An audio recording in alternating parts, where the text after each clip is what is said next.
아모스는 남쪽 유다 지방에서 양을 치던 목자요, 또 뽕나무를 재배하던 사람이었습니다.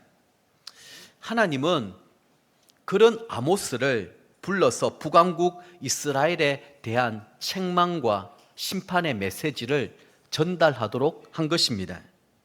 아모스 선지자가 활동하던 당시 이스라엘 사회의 모습은 오늘 성경에서 그렇게 말씀하고 있듯이 한창 때의 처녀와 같았습니다. 한창 때의 처녀는 그렇게 아름다울 수가 없습니다. 그런데 그렇게 곱디곱고 아름다웠던 처녀가 어느 날 갑자기 병에 들어서 시름시름 자리에 눕더니 끝내 회복되지 못한 채 죽게 된다면 이것 얼마나 원통하고 또 비통한 일이겠습니까? 지금 이스라엘에 앞으로 닥치게 될 운명이 이와 같게 될 것이라는 것입니다. 한창 피어나는 처녀처럼 기대가 되고 또 흥왕하던 이스라엘이 왜 갑자기 이런 어려움들을 겪게 되었을까요? 이들에게 신앙이 없었겠습니까? 그렇지는 않았습니다. 신앙이 있었습니다. 정해진 기일에 따라 하나님 앞에 제사를 올려드렸고 충실하게 예배도 드렸더랬습니다. 그런데 문제는 무엇인가 하면 이들이 드리는 예배 가운데 하나님을 진정으로 만나지 못했던 것입니다. 습관과 형식을 쫓아서 정해진 날에 하나님 앞에 꼬박꼬박 제사 드리고 예배는 드렸지만 예배를 통하여서 진정 하나님을 만나거나 경험하지 못했던 것입니다. 우리는 교회 오는 것과 그리고 신앙생활을 하는 것, 하나님을 만나는 것을 똑같은 일로 생각하고 있습니다만은 오늘 본문의 저자인 아모스 선지자는 절대로 그렇지 않다라고 말하고 있습니다. 진정으로 하나님을 만난 사람은 반드시 변화되게 되어 있습니다. 아무리 예배를 드려도 생각이 변하지 않고 생활이 변화되지 않는다고 한다면 그 사람은 아직도 제대로 하나님을 경험하지 못하고 있고 만나지 못한 것입니다. 우리 신앙생활에 있어서 참으로 두렵고 떨리는 일이 있습니다. 그것은 무엇인가 하면 거듭나지 않고도 예수님을 믿을 수 있다라는 것입니다. 이런 사람일수록 어쩌면 열정도 강하고 다른 사람 볼 때에 수고와 헌신도 많이 하는 것처럼 보입니다. 하지만 그 속에는 성령께서 공급해 주시는 진정한 기쁨과 만족이 없습니다. 늘 원망과 불평만 가득할 뿐입니다. 그리고 더 결정적인 사실은 죄와 싸워 이길 수 있는 힘이 없다는 것입니다. 그러다 보니 악한 어둠의 권세가 유혹하고 공격하면 쉽게 무너지고 쉽게 마귀의 종로로 타게 되는 이런 일들이 일어나게 되는 것입니다. 그래서 이런 사람의 특징은 어떻게 되느냐? 한창 열심히 신앙생활하는 것처럼 보이지만 어느 순간에 앞에 말씀을 드렸던 것처럼 사단의 유혹과 공격에 쉽게 무너져서 어느 한순간에 와르르 다 무너져 버리는 것입니다. 그런 사람이 한번 무너지게 되면 걷잡을 수 없이 타락하게 되는 것이죠. 예수님께서도 분명 우리에게 이렇게 지적해 주셨습니다. 나더러 주여 주여 하는 자마다 다 천국에 들어가는 것이 아니다. 마지막 그때에 우리는 반가워서 주님하고 달려갈 수 있을는지는 모르겠지만 주님은 우리에게 불법을 행하는 자들아 내게서 떠나가라. 나는 도저히 너희들을 알지 못하겠다. 만약 우리가 이런 얘기를 듣게 된다고 한다면 얼마나 억울하고 원통한 일들이겠습니까? 오늘 아모스 선지자는 우리가 신앙생활을 하는데 형식과 습관을 쫓아 교회에만 나오지 말고 진정으로 하나님을 만나는 자리에까지 나오라고 그렇게 권면하고 있습니다. 왜냐하면 그것만이 하나님의 심판으로부터 살 수 있는 유일한 길이 되기 때문입니다. 자, 먼저 아모스의 애가에 대해서 한번 말씀을 생각해 보겠습니다. 아모스는 지금 이스라엘 백성들이 정상적으로 하나님의 말씀을 선포해서는 도무지 듣지를 않으니까 애가를 지어서 말씀을 터뜨렸습니다. 1절 말씀 한번 볼까요? 이스라엘 족속아 내가 너희에게 대하여 애가로 지은 이 말을 들으라. 지금까지 이스라엘 백성들은 베델, 길갈에다가 화려한 성소를 만들어 놓고 그들 스스로 신앙생활을 아주 잘하는 것처럼 착각하며 살고 있었습니다.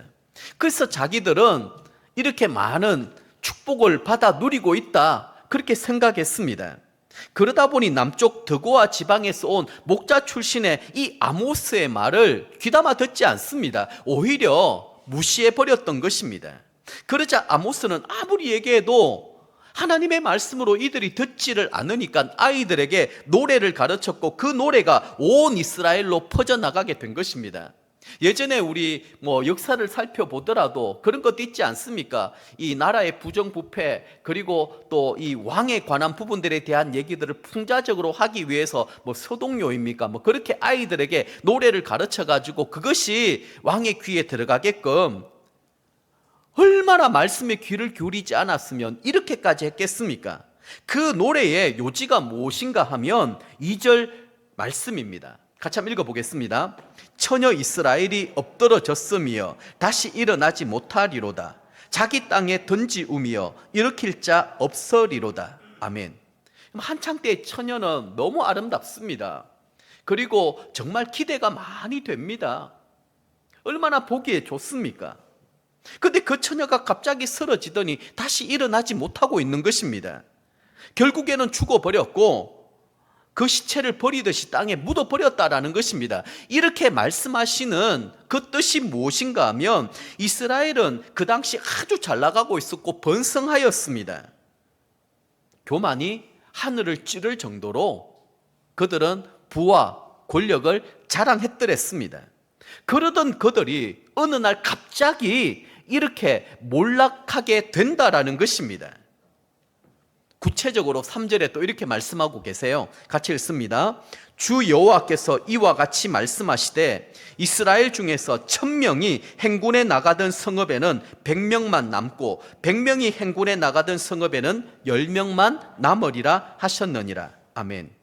자, 이스라엘의 멸망을 구체적으로 말씀하고 있기를 성읍의 10분의 9가 죽임을 당하고 10분의 1, 단지 10%만 남게 된다라는 것입니다. 인구의 90%가 죽는다, 이 말은 전멸을 의미합니다. 나머지 10%는 그 전쟁이 얼마나 참혹하였으며 비참하였는지 알릴 정인으로 하나님이 그들을 남겨두신 것입니다. 이제 남은 자들은 이방 나라에 노예로 다 팔려가게 될 것입니다. 이것이 불과 앞으로 몇 년 지나지 않아서 일어나게 될 이스라엘의 운명이었고 미래였습니다. 이러한 말씀이 사실이라고 한다면 절대로 가만히 있으면 안 됩니다. 이제부터는 발등에 불이 떨어진 상황입니다. 자, 이런 가운데 하나님은 이스라엘이 살 길이 있다라고 말씀하십니다.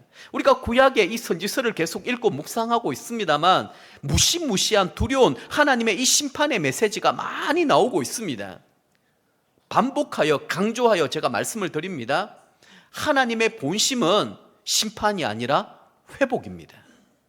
그래서 하나님의 이 무서운 심판의 말씀에는 반드시 살 길을 열어주신 것입니다. 이제라도 회개하고 돌이키라는 것입니다. 하나님을 힘써 알아라는 것입니다. 오늘 본문에서는 여호와를 힘써 찾으라고 또 그렇게 말씀하고 있는 것이죠. 하나님의 말씀이 우리 귀에 들려지는 이 순간만큼은 아직까지 기회가 있고 희망이 있다라는 것입니다.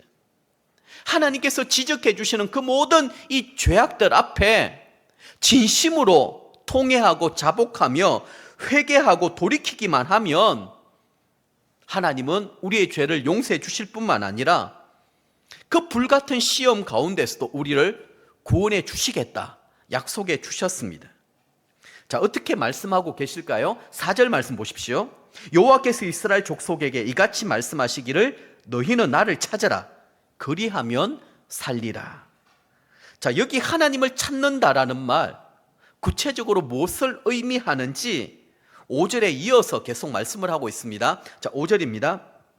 베델을 찾지 말며 길갈로 들어가지 말며 브엘세바로도 나아가지 말라. 길갈은 반드시 사로잡히겠고 베델은 비참하게 될 것임이라 하셨나니. 자, 지금까지 이스라엘 백성들은 베델과 길갈에다가 아주 화려한 성소를 만들어 놓았습니다. 거기에는 또 무엇을 만들어 놓았는가 하면 금송아지를 딱 갖다 놓은 거예요. 이것이 자신들을 보호해 줄 하나님이다. 또 자신들의 모든 걸음을 인도해 주실 하나님이다. 그렇게 거기에서 하나님 앞에 예배 드린다고 하면서 제사를 드리고 있었던 것입니다. 그리고 스스로 만족하고 기뻐했던 것입니다. 특별히 신앙이 열심인 사람은 이 북이스라엘 땅에서 유다 남쪽에 있었던 브엘세바까지 가서 이러한 일들을 행했던 것입니다. 그런데 하나님께서는 그렇게 하는 것이 하나님을 찾는 것이 아니라고 분명히 말씀하십니다.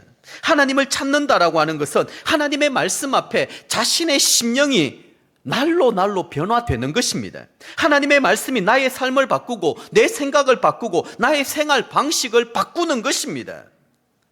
단순히 열정만 있고 단순히 나의 의지가 담겨 있는 그 모든 예배는 하나님과 전혀 상관이 없는 자기 만족을 위한 예배입니다. 기복적인 예배고요, 우상 숭배적인 예배이며 그야말로 이 예배는 죽은 예배라는 것입니다.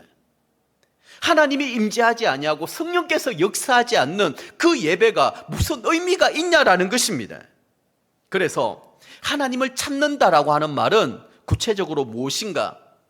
예수님의 그 십자가 앞에 나의 정욕과 나의 욕심을 다 못 박는 것입니다. 그리고 하나님께서 나에게 무엇을 말씀하시든지 이제는 그 말씀 앞에 제가 순종하겠습니다. 바울 사도님이 그렇게 고백하지 않았습니까? 나는 날마다 죽노라. 내 육신을 쳐서 성령의 법에 복종시킨다. 이렇게 말씀해 주셨습니다. 정리하면 이런 것입니다. 같이 한번 읽어볼까요? 하나님, 저를 바꾸어 주십시오. 제 생각을 하나님의 생각대로 바꾸어 주십시오. 혹시 제가 열심히 하고 있는 일들 중에 하나님께서 기뻐하지 않는 것이 있다면 내려놓고 포기하게 해 주십시오. 이런 기도가 우리에게 필요한 것입니다. 오늘날 많은 그리스도인들의 문제는 무엇인가 하면 교회는 열심히 나옵니다. 그러나 예배 가운데 하나님을 제대로 만나고 경험하지 못하고 있다라는 것입니다. 아니, 하나님 앞에서 마음의 문을 열려고 하지 않습니다. 말씀 앞에 내 생각이나 내 계획을 전혀 바꾸려고 하지도 않습니다. 오히려 변화되지 않으려고 안간 힘을 쓰면서 내 영혼에 아무런 도움이 되지 아니하는 말쟁이들, 귀만 즐겁게 해주는 그런 말쟁이들을 찾아가서 거기에 혹하고 있는 것입니다. 아모스 선지자는 그런 행위를 멈춰라, 그것이야말로 베델로 가는 것이고 길갈로 가는 것이다, 이렇게 표현하고 있는 것입니다. 여러분들에게 베델은 무엇이고 길갈은 무엇입니까? 그 가운데서 스스로 만족하고 이것이 진리인 것처럼 착각하며 그렇게 살아가고 계시지는 않습니까? 하나님은 이렇게까지 살 기회를 주시는데도 불구하고 이들이 돌이키지 않고 여호와 하나님을 찾지 않게 되면 어떻게 될 것이냐, 또다시 경고의 말씀을 이렇게 주십니다. 6절 말씀 같이 읽습니다. 너희는 여호와를 찾아라, 그리하면 살리라. 그렇지 않으면 그가 불같이 요셉의 집에 임하여 멸하시리니 베델에서 그 불들을 끌 자가 없으리라. 아멘. 지금 이들 앞에서는 심판의 유황불이 놓여 있습니다. 그런데 이들이 드리고 있는 이 베델, 길갈, 브엘세바의 예배로는 절대로 이 심판의 유황불을 끌 수가 없는 것입니다. 이들은 여전히 자기 생활 방식을 그대로 고집하면서 예배 생활을 하나의 종교 행사, 종교 의식으로만 여기고 있습니다. 자기가 하고 싶은 것들을 다 하면서 그 중에 신앙생활 하나를 더 얹어놓고 살아가고 있는 것입니다. 그러니까 다른 일들이 바쁘고 분주하면 신앙생활, 예배는 언제든지 포기할 수 있고 우선순위에서 다 밀리게 되는 것입니다.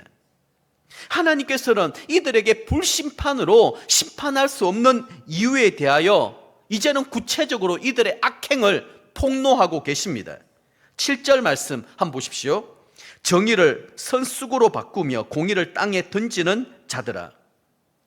이들이 예배를 통하여 그들의 심령이 변화되지 않기 때문에 오히려 그들의 심령에 악행들이 더 많이 쌓이게 되는 것이고, 그것이 이들의 삶의 현장 가운데 그대로 나타나고 있는 것입니다. 그 중에 하나가 정의를 선수구로 바꾼다라는 거예요. 여기 선수기라는 말은 독초를 가리키는데, 온나무처럼 피부에 한번 닿기만 하더라도 온몸의 부스럼과 종기가 나는 아주 고통스러운 풀입니다. 자, 정의를 선수구로 바꾼다, 이 말은 정의라고 하는 이 명목하에 가난하고 소외된 약자들을 많이 괴롭히고 힘들게 했다라는 것입니다.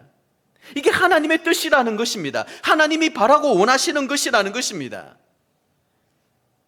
그 정의를 독초로 만들어서 여러 사람들에게 오히려 하나님의 사랑과 은혜를 가로막는 그런 일들을 자행했다라는 것입니다. 악한 사람의 특징은 남의 약점을 집요하게 공격해서 질리도록 만드는 것입니다. 그래서 이스라엘에는 가난하고 이 연약한 사람은 억울한 일들을 당해도 입 꾹 다물고 그냥 있어야 되지, 한마디라도 이 법에 호소했다가는 오히려 더 집요하게 공격하는 바람에 큰 상처를 받고 그리고 공격을 당하게 된 것입니다.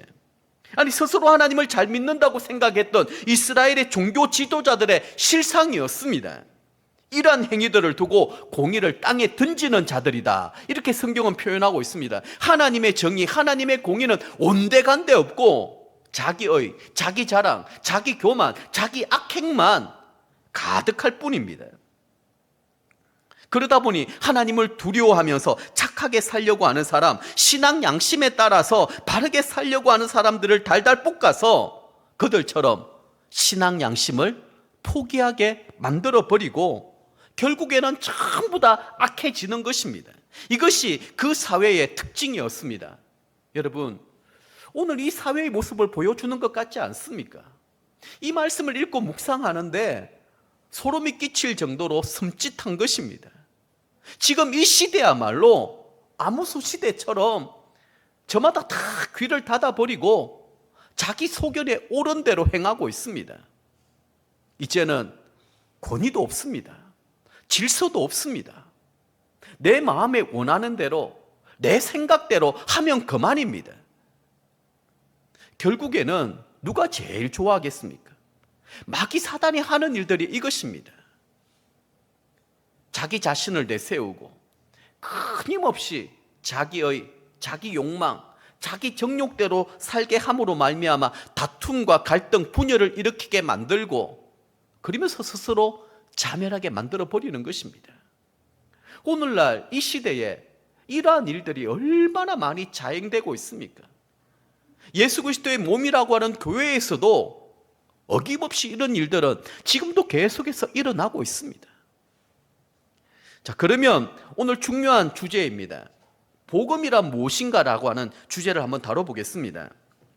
이 당시뿐만 아니라 지금도 믿는 사람들이 많이 오해하고 있는 것 중에 하나가 무엇인가 하면 복음을 제대로 이해하지 못하고 있는 것입니다. 사람들은 내가 예수 믿고 복음을 깨닫게 되면 죄에서 해방되는 것이다. 일단 해방되고 나면 이제부터는 아무 것에도 얽매이지 않고 이제는 자유다, 내 멋대로 살아도 된다, 이렇게 생각을 하고 있습니다. 이게 진정한 자유라고 생각을 합니다. 하나님이 자유를 주셨으니 이제는 누구도 나에게 이래라 저래라 할 수 없다라는 것입니다. 나는 누구의 다스림도 받지 않고 나는 내 마음에 가는 대로, 내 생각대로, 내 주장대로 살겠다라는 것입니다. 그러면서 언제든지 예수 믿으면 천국 가는데 지금부터 그렇게 요란하게 믿을 필요가 뭐가 있냐라는 거예요. 자꾸 미루는 것입니다. 나중에 때가 되면 이 문제 좀 해결하고 나면 자꾸 미루고 또 미루는 거예요. 지금은 괜찮아, 천천히 해, 다음에 하면 되지. 이게 여러분 마귀의 유혹이고 속삭임이고 가짜 복음입니다. 한번 예를 들어 볼까요?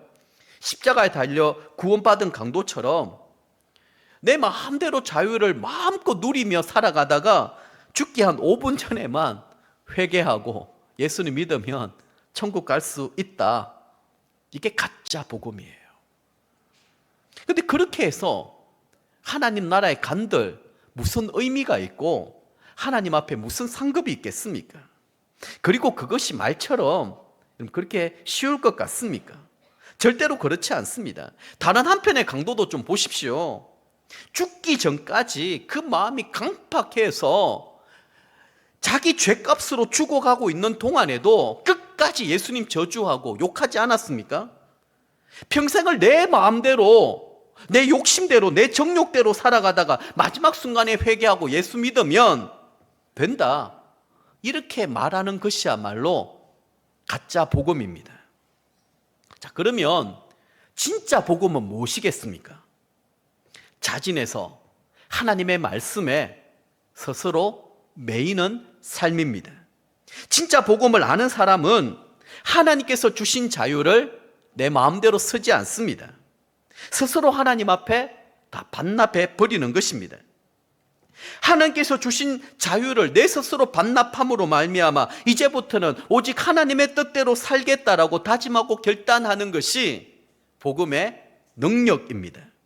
이것이야말로 바울 사도님이 끊임없이 고백했던 내 몸을 하나님 앞에 산제물로 올려드린다. 이것이 다 여기에 그런 의미가 담겨 있습니다. 그러다 보면 이 자신과 이 하나님이 연합되는 것입니다. 바울 사도님이 끊임없이 했던 것이 나는 죽고 예수로 살아가는 삶입니다. 주님과 연합되다 보면 성령님이 우리 가운데 역사하시고 우리를 다스리시고 인도하시다 보면 우리는 점점 더 하나님의 마음, 하나님의 성품을 가지게 되는 것입니다. 전에는 양심의 가책도 느끼지 않았습니다. 이게 죄인 줄도 몰랐습니다. 그런데 성령님이 내 가운데 거하시다 보니까 내가 다른 사람을 미워하는 게 죄이구나. 용서하지 못하는 게 죄이구나.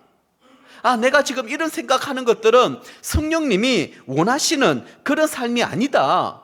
자꾸만 이제는 이런 생각들이 들기 시작하는 것입니다. 그러면서 이제부터는 내 욕심대로, 내 정욕대로, 내 자아대로 살아가는 것이 아니라 하나님의 뜻대로 살아가고 싶고 하나님의 뜻대로 사용되고 싶어하는 마음이 간절해지는 것입니다. 이것이야말로 복음의 능력 아니겠습니까? 자, 여러분, 가짜 복음에 찌들어 있었던 이 이스라엘 사람들의 삶의 열매를 보십시오.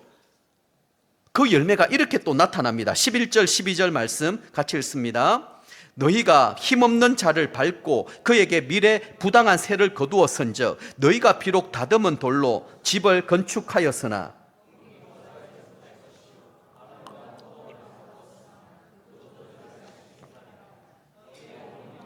죄악이 무거움을 내가 아노라. 너희는 의인을 학대하며 뇌물을 받고 성문에서 가난한 자를 억울하게 하는 자로다. 아멘. 우리 하나님은 안 듣고 계시고 안 보는 것처럼 보여도 보십시오. 12절에 너희의 허물이 많고 죄악의 무거움을 내가 다 알고 있다. 하나님 이렇게 말씀하세요. 그 구체적인 예가 이스라엘의 불의가 미래부당한 세라고 딱 지적하십니다. 이것은 불법 이자로부터 시작된 거예요. 미를 빌려주고 적절한 이자를 받을 수 있습니다. 그런데 마치 오늘날 불법 사채업자들처럼 이들이 똑같이 하고 있는 거예요. 가만히 앉아서 다른 사람의 고통과 어려움을 이용하여서 부자가 되려고 한 것입니다. 다시 말해서 이들은 이자를 갚지 못하던 그때를 기다리고 있다가 기한이 지나는 즉시 땅을 빼앗아 버리는 것입니다. 그리고 그 땅 주인이 노예로 팔려갔다가 열심히 일하고 돈을 모아가지고 다시 돌아와서 그 땅을 찾으려고 하는데 그때는 재판장을 매수해서 불의한 방법으로 그 땅을 되찾지 못하게 만들어 버리는 거예요. 이런 불의한 일들이 거기에 가득했으니까 억울하고 원통한 사람들이 얼마나 많이 있었겠습니까? 그래서 12절 하반절에 이렇게 이야기합니다. 너희는 의인을 학대하며 뇌물을 받고 성문에서 가난한 자를 억울하게 하는 자로다. 여기 말하는 의인은 가난한 자, 부자들의 횡포로 인하여 억울하고 원통함을 가진 사람들을 가리킵니다. 성문에서 가난한 자를 억울하게 한다. 이 말은 당시의 모든 재판이 성문에서 이루어졌는데 이 부자들이 부당한 재판을 통하여 자꾸만 다른 사람들의 땅을 갈취해 버리는 것입니다. 결국 가난한 사람은 계속해서 가난하게 살 수밖에 없는 이런 상황, 형편들을 두고 하시는 말씀입니다.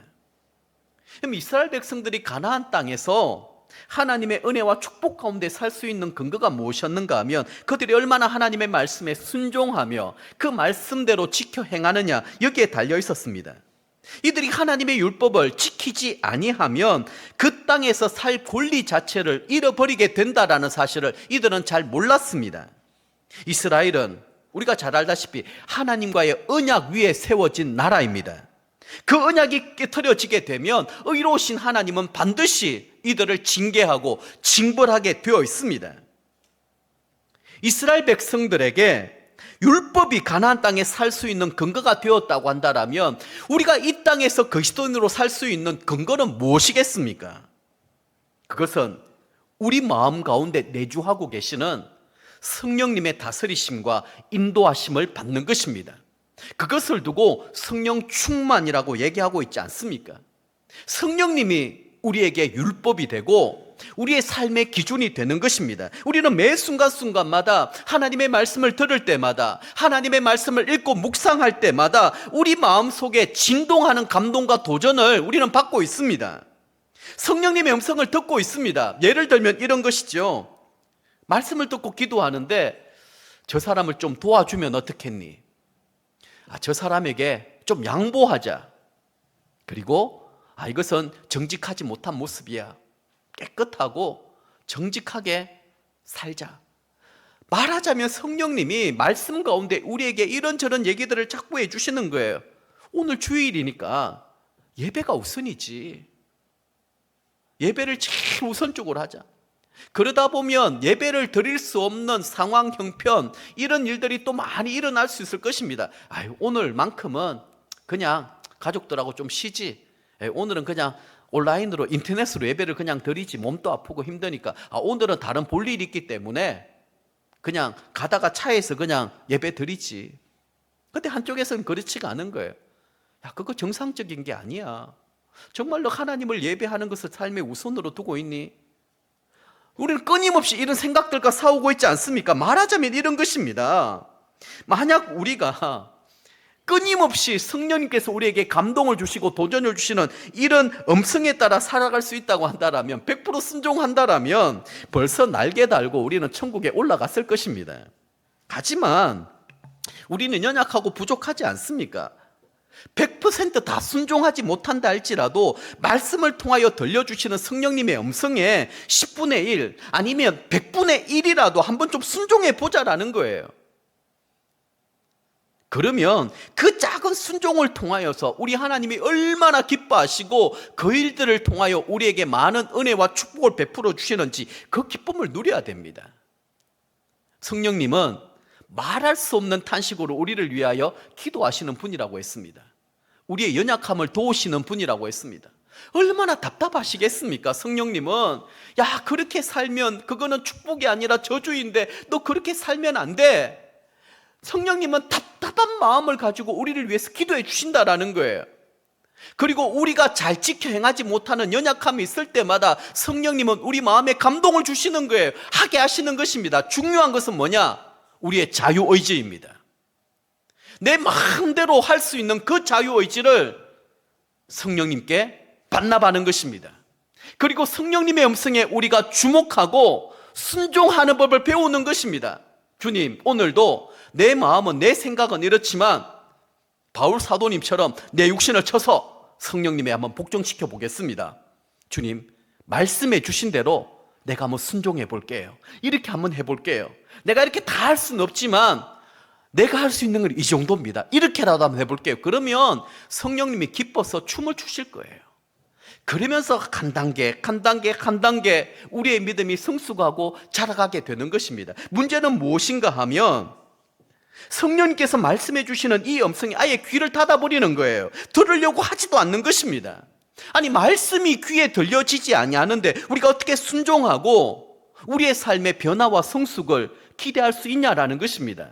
늘 그 마음에는 원망과 불평이 가득하고 그러면 그 가운데는 무성한 잡초만 자라게 되고 우리 마음이 황폐해지게 되는 것입니다.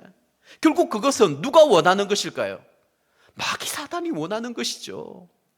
어떻게 하든지 하나님께 은혜 못 받고 축복 못 받고 우리가 이 땅에 사는 동안에 풍성한 삶을 받아 누리지 못하도록 만드는 것이 마귀의 전략이고 계략이라고 하는 사실을 우리 모두는 알아야 되는 것입니다. 말씀을 정리하겠습니다. 오늘 말씀에서 이스라엘이 살 수 있는 길이 딱 한 가지뿐이라는 사실을 또다시 강조하고 있습니다. 14절 말씀 같이 읽습니다. 너희는 살려면 선을 구하고 악을 구하지 말지어다. 만군의 하나님 여호와께서 너희의 말과 같이 너희와 함께 하시리라. 이들은 지금까지 만군의 여호와 하나님이 우리와 함께 하신다 그렇게 말하고 다녔습니다. 그런데 실제로 하나님은 그들과 함께 하지 않으셨어요. 그들의 말대로 정말 하나님께서 그들과 함께 하기를 바라고 원한다라면 이제라도 악을 버리고 선을 행하라는 것입니다. 마음속에 있는 모든 교만, 악독을 버리고 하나님 앞에 스스로 겸손하게 낮추어야 됩니다. 그것이야말로 내 육신을 쳐서 성령의 법에 복종시키는 것 아니겠습니까? 성령님의 다스리심과 인도하심을 받는 것 아니겠습니까? 지금이라도 늦지 않았습니다. 하나님이 기뻐하지 않는 것이 있다고 한다면 내려놓고 포기해야 됩니다. 전부 포기할 자신이 없으면 일부라도 좀 포기해 보십시오. 그러면 하나님이 다시 우리를 긍휼히 여겨주신다라는 거예요. 오늘 여러분 하나님 앞에 한번 기도해 보십시오. 성령님, 저 성령님 뜻대로 살고 싶습니다. 혹시 성령님이 기뻐하지 않는 죄악과 습관과 행동들이 있다고 한다면 기억나게 해주십시오. 오늘 내가 전부 다가 아닌다 할지라도 내가 일부라도 좀 내려놓는 법을 배우겠습니다. 그게 말씀 앞에 순종하는 것 아니겠습니까? 그러면서 우리는 스텝 바이 스텝이 되는 거예요. 그래서 우리의 삶이 변화되기 시작하는 것입니다. 이제 15절 말씀 보십시오. 너희는 악을 미워하고 선을 행하며 성문에서 정의를 세울지어다. 만군의 하나님 여호와께서 혹시 요셉의 남은 자를 불쌍히 여기시리라. 자, 이제부터는 악을 스스로 미워하고 선을 행하는 것, 이게 바로 성령님이 하시는 일들입니다. 성령님이 내주하시고 우리 가운데 충만하시면 우리 스스로 악을 미워하고 멀리할 수밖에 없습니다. 하나님이 원하시는 선을 기뻐 행하게 되는 거예요. 그 다음 성문에서 이 정의는 나의 정의가 아니라 하나님의 정의를, 하나님의 공의를 세우게 된다라는 거예요. 아모스 선지자는 그러면 하나님이 혹시 너희들을 불쌍히 여기실지 모른다 이렇게 말씀하고 있지만 우리 입장에서는 혹시라 할지라도 하나님 입장에서는 반드시입니다. 여러분 이 혹시를 밑에다가 반드시라고 딱 적으십시오. 그게 우리의 소망이고 우리의 믿음 아니겠습니까? 하나님께서는 자기 죄를 깨닫고 회개하며 하나님께로 돌이키는 사람들에게는 반드시 긍휼을 베풀어 주시는 줄 믿으시기를 바랍니다. 그 약속을 하나님 하고 계시는 거예요. 여러분 교회까지만 나오지 마십시오. 예배하는 이 자리에만 스스로 만족하지 마십시오. 하나님을 만나고 경험하는 자리까지 나오셔야 됩니다. 하나님이 내 삶의 우선순위가 되게 해보십시오. 하나님 앞에 예배드리는 이 기쁨을 다른 어떤 것들하고도 바꾸지 마십시오. 하나님이 나의 기쁨이 되고 하나님의 말씀으로 은혜 받는 이것이 나의 큰 즐거움이 되게 하십시오. 그러면 하나님께서 저와 여러분의 모든 삶을 반드시 회복시켜 주시고 축복해 주실 것을 믿습니다. 오늘 주신 말씀을 붙들고 우리 찬송가